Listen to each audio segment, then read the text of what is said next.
Hello friends, welcome to my YouTube channels.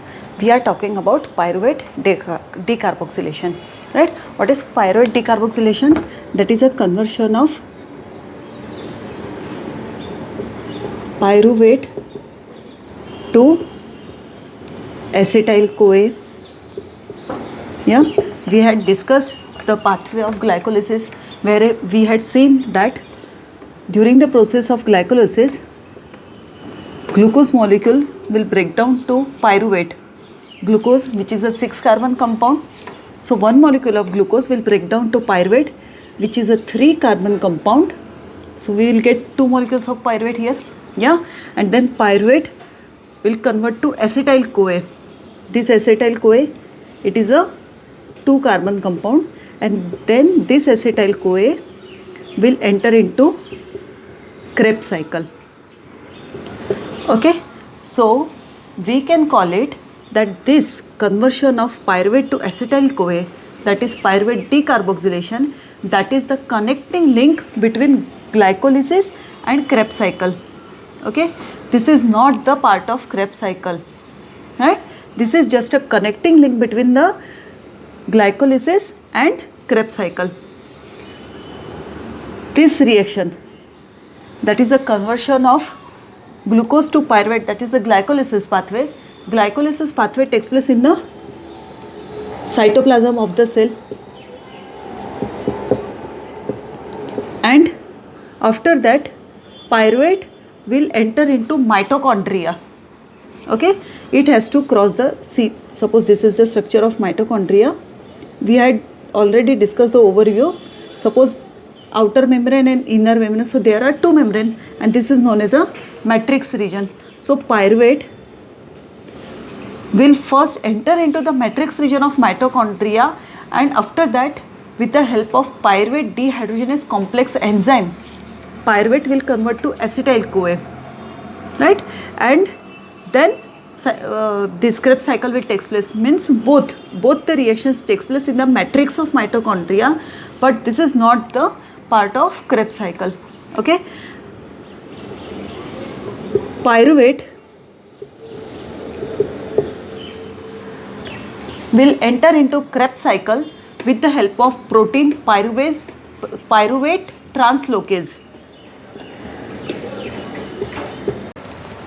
Okay, we are talking about the transport of pyruvate into the matrix of mitochondria. Pyruvate, as it is a polar in nature, and therefore this cannot cross the this double membrane of mitochondria. Okay, out of these 2 membrane, inner membrane of mitochondria is more impermeable as compared to outer membrane of mitochondria, and there are some transporter proteins are present, which is known as a pyruvate translocase. Okay, so with the help of this protein, pyruvate molecules then enter into mitochondrial matrix. Okay, this transport, it is a symport type of transport. Symport means if 2 molecules or ions, if they are moving or transporting in the same direction, then it is known as a symport. Okay, here along with the pyruvate, hydrogen ion will also enter into the matrix regions. Both are moving in the same direction, therefore it is a symport type of transport, and which is an active transport. Active transport means which requires energy. Okay, so once pyruvate has entered into the matrix of mitochondria, then pyruvate dehydrogenase will come into action, and then it will convert it into acetyl CoA. So let's see how. We had already discussed that this pyruvate dehydrogenase complex, it is a complex of multiple enzymes and coenzymes. Okay, here you have to be very careful because this is the generally asked questions in multiple choice questions. Okay, so this pyruvate dehydrogenase complex, it consists of 3 enzymes. We can name it as E1, E2 and E3. E1 is pyruvate dehydrogenase itself.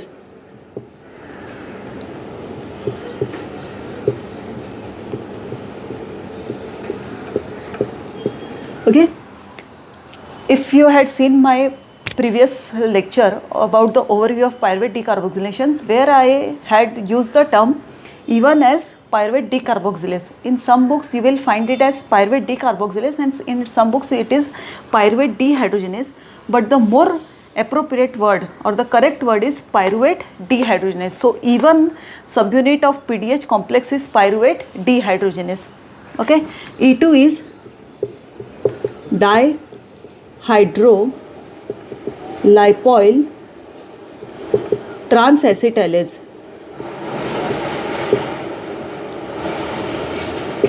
And E3 is subunit or E3 enzyme third of the PDH complex is dihydrolipoyl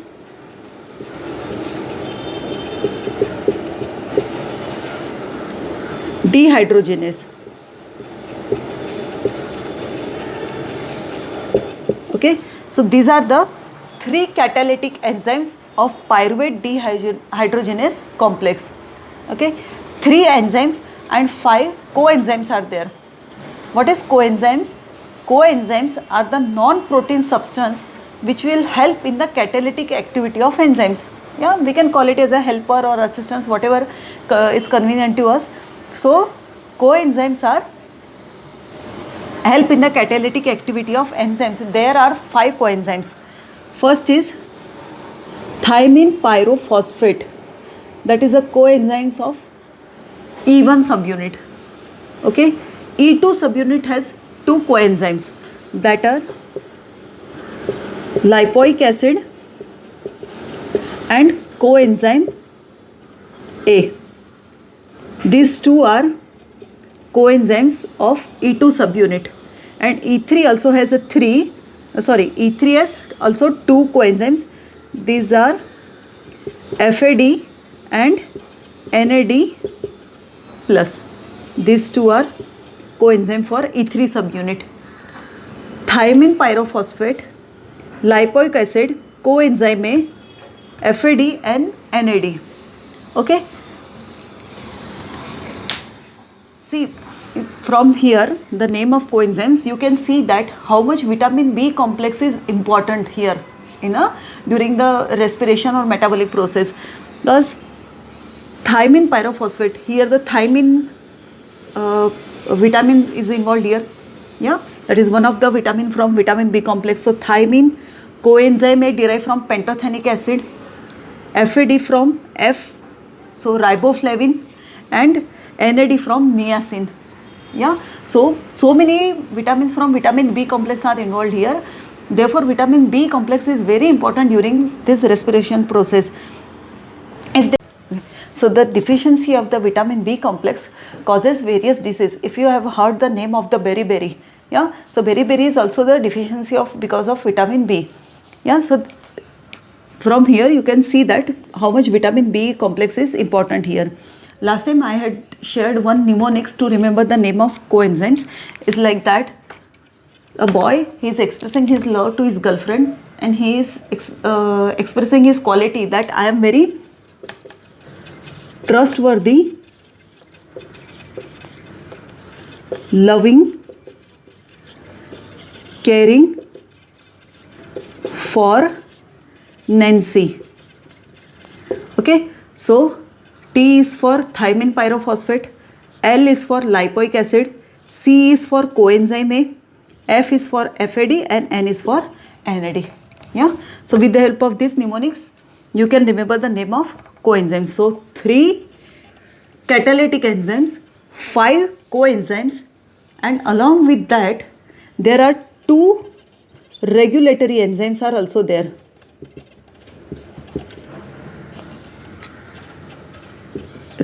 Two regulatory enzymes. We will talk about these regulatory enzymes after that, yeah, after some time.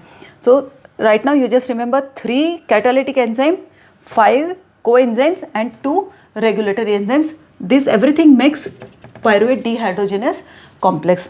Okay, so now let us start the process.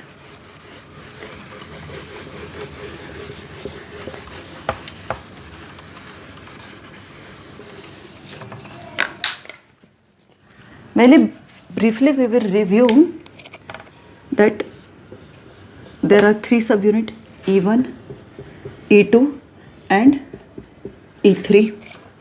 E1 has thymine pyrophosphate, E2 has lipoic acid and coenzyme A, and E3 has FAD and NAD. Okay, so first what will happen when pyruvate will enter here in the mitochondrial matrix, and when PDH will come into action, first from pyruvate, which is a 3-carbon compound, one carbon atom will be removed here in the form of carbon dioxide. One carbon will blown out in the form of carbon dioxide, and these 2 carbon atoms will attach to TPP. Okay, so these 2 carbon with TPP. This compound or this product will then transfer from E1 subunit to E2 subunit, where this 2 carbon compound will transfer from TPP to lipoic acid. Okay, so lipoic acid will attach these 2 carbon atom. Okay, E2 subunit will come into action. Okay, after lipoic acid will attach with these 2 carbon atom, this coenzyme A will attach here. Okay, so this is the formation of acetyl CoA. Okay, this acetyl CoA will then release in the matrix for Krebs cycle, and when this acetyl CoA will detach from lipoic acid will then reduced. Already it was present in oxidized state, then it will get reduced, means it will retain 2 hydrogen atom. These 2 hydrogen will then transfer to FAD of E3 subunit. So FAD will convert to FADH2, and from where 2 hydrogen will transfer to NAD, and finally we will get the NADH plus H positive. So 2 products will get acetyl coenzyme A and NADH plus H positive. This is the general reaction of pyruvate dehydrogenase complex. E1 subunit will remove 1 carbon atom.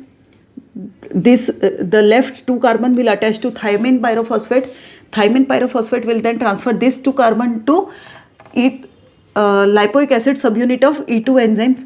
So E2 subunit will attach to these 2 carbon atoms.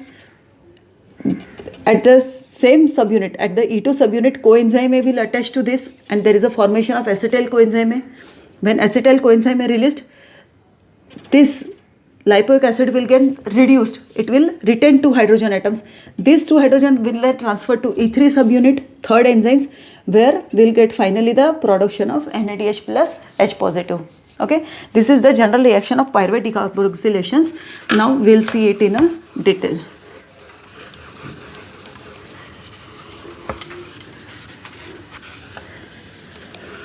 Okay, this is the structure of pyruvate.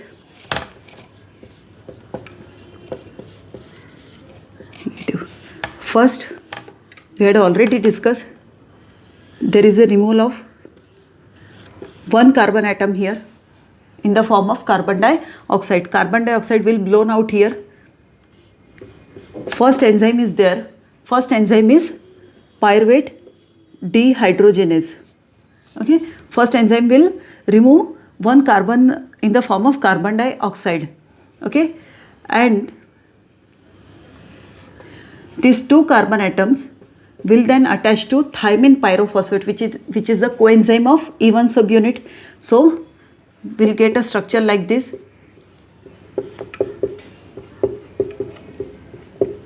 And the name of this product is hydroxyethyl thymine pyrophosphate. Hydroxyethyl thymine pyrophosphate. Okay, enzyme first pyruvate dehydrogenase. Then this thymine pyrophosphate, after transferring this 2 carbon to E2 subunit, it will come back to its original state. It will detach from it and come back to original state, and this 2 carbon compound will then transfer to lipoic acid of E2 subunit. So lipoic acid which is generally present in a oxidized state.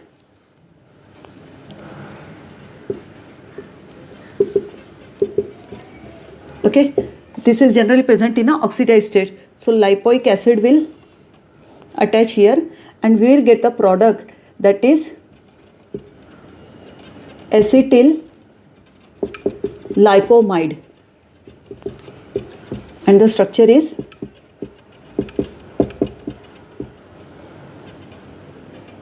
okay, we have not written the structure of lipoic acid. In the oxidized state, lipoic acid is present like this, or we can denote the lipoic acid in oxidized state like this. So after these two carbon compound will transfer to lipoic acid and we will get this product that is acetyl lipomide. Okay, now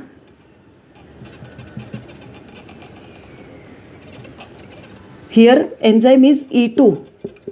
E2 enzyme is dihydrolipoyl transacetylase. Okay, there is an addition of coenzyme A to this acetyl group. Okay, coenzyme A will add here SH and we will get acetyl coenzyme A finally.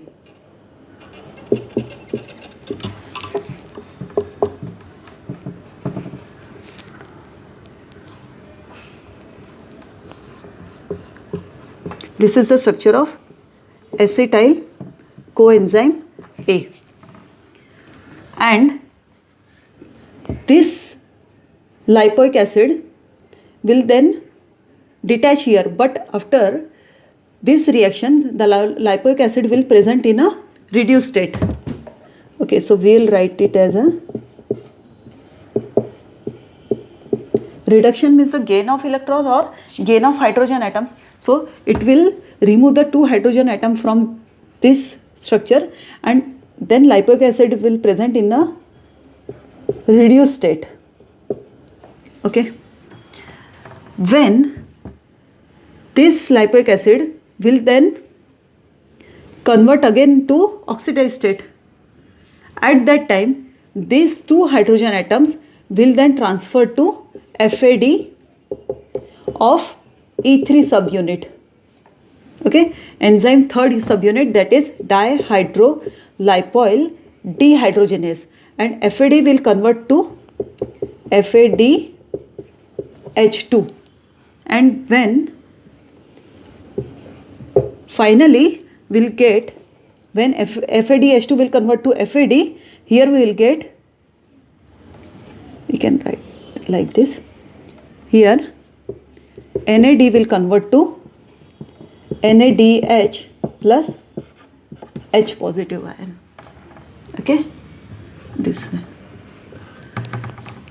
So these two products we are getting here, acetyl coenzyme A and NADH plus H positive ions, and these three enzymes are involved here. Again we will repeat. Pyruvate, structure of, this is the structure of pyruvate. Pyruvate, this pyruvate dehydrogenase enzymes will act on it and one carbon dioxide will remove from pyruvate. Okay, the remaining two carbon compound will transfer to thiamine pyrophosphate, which is a coenzyme of E1 subunit, and we will get hydroxyethyl thiamine pyrophosphate. When this thiamine pyrophosphate will come back to its original state, this two carbon compound will transfer to lipoic acid, which is a coenzyme of E2 subunit, and lipoic acid generally present in the oxidized state. Okay, after addition of these two carbon compound we will get a product that is acetyl lipomide. Okay, then second coenzyme of E2 subunit, that is coenzyme A, will attach to acetyl group and we will get acetyl coenzyme A. This lipoic acid will then reduced, it will retain the two hydrogen atom from acetyl groups and it will be then in the reduced state, and when this lipoic acid will then convert from reduced state to oxidized state, it will transfer its two hydrogen atom to FAD, that is a coenzyme of E3 subunit, then FAD will convert to FADH2, and then finally these two hydrogen will transfer to NAD and we will get NaDH plus H positive ion. This is the overall reaction of pyruvate decarboxylation. Okay, now we'll see how this complex is regulated. Yeah, because always there is an on and off reaction takes place, like we had seen in the glycolysis process, that is depending upon the energy state of the cell. If the cell is rich in energy, yeah, if cell is rich in, so how can we indicate it? By if there is a lots of ATP is there, lots of NADH is there, so we can say that the cell is in a rich state, energy rich state. So at that time we don't require this process. At that time this process will be slowed down. But if we have performed some strenuous work or there is a energy requirement, then ADP will be present in a more number. Yeah, ADP is present means cell is in a energy deficient state. So that times this process will increase or the rate of reaction will increase here. Okay, that is the regulation. So always there is a ratio of ATP to ADP and NADH to NAD, and for this reaction pyruvate decarboxylations we will consider one more, that is acetyl coenzyme A to coenzyme A ratio. So if this ratio is high, okay, if this ratio is high, that means ATP, NADH or acetyl CoA will present in a more number, right? If ATP and NADH and acetyl CoA is more, that means cell is in a energy rich state.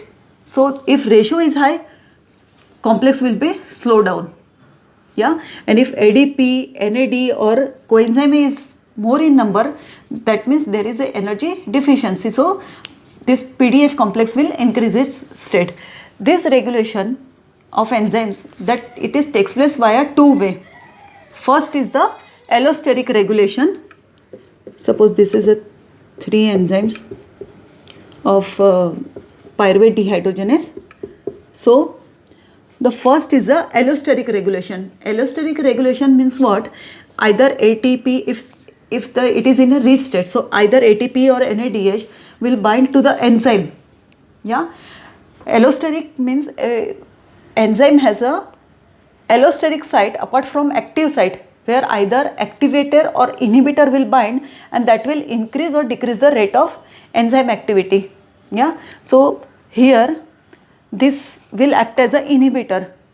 Okay, so if inhibitor will bind to enzyme complex, the rate of reaction will decrease.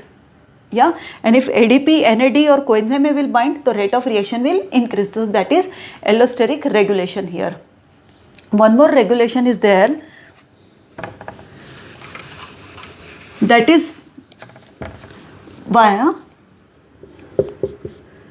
the phosphorylation or dephosphorylation of E1 subunit. Okay, and E2. If E1 will phosphorylated, we can consider it as a plug or pressure, whatever is convenient to you. So if it is under pressure, E1 will not perform.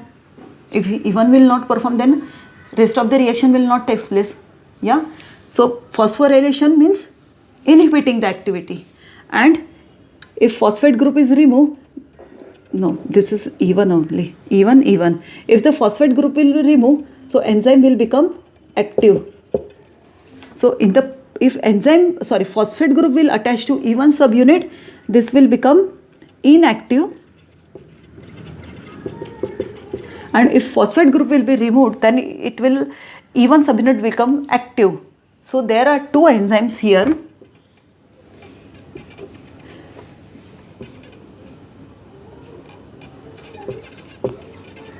Pyruvate phosphatase. If pyruvate phosphatase is there, or if it is in an active state, then it will remove the phosphate group and E1 will convert to active state, and the rate of reaction will increase. If the cell is in an energy rich state, so we don't require this enzymes to work. Yeah, because cell has enough of energy. Yeah. So at that stage, another enzyme will come, that is pyruvate kinase. What is kinase? The one who adds the phosphate group. And what is phosphatase? The one who removes the phosphate group. Yeah. So kinase will add, it will put a pressure or plug on it, and E1 will become inactive. Yeah. So what are the signal which will activate these enzymes? This same controller which are required for allostatic regulations, same will give the signal to these two enzymes. Yeah. If ATP is there, means cell is in an energy rich state. If cell energy rich state, pyruvate phospholipid will become active. Sorry, pyruvate kinase will become active. ATP, for example, I am taking one. If ATP is there, means cell is in energy rich state, so it will put a phosphate group on it and enzyme will become inactive. But if there is a energy deficiency, ADP, AMP, NAD, like that, all the substances are present, so that is the signal that energy is in a poor state. Energy status of the cell is poor, so phosphatase will remove the plug and enzyme will become active and reaction will take place. One more signal, or either two signals are there. One is a calcium ion. For example, if we talk about the muscle cell, if we perform the strenuous activity, so that time there is a lots of calcium influx in the muscle cell. So if there is a lots of calcium is present, that is the indication that the cell requires more energy. So that will again activate this phosphatase enzymes. And insulin. We are very much familiar with the insulin. Insulin means if the glucose concentration is high, yeah, so we need more of this cycle.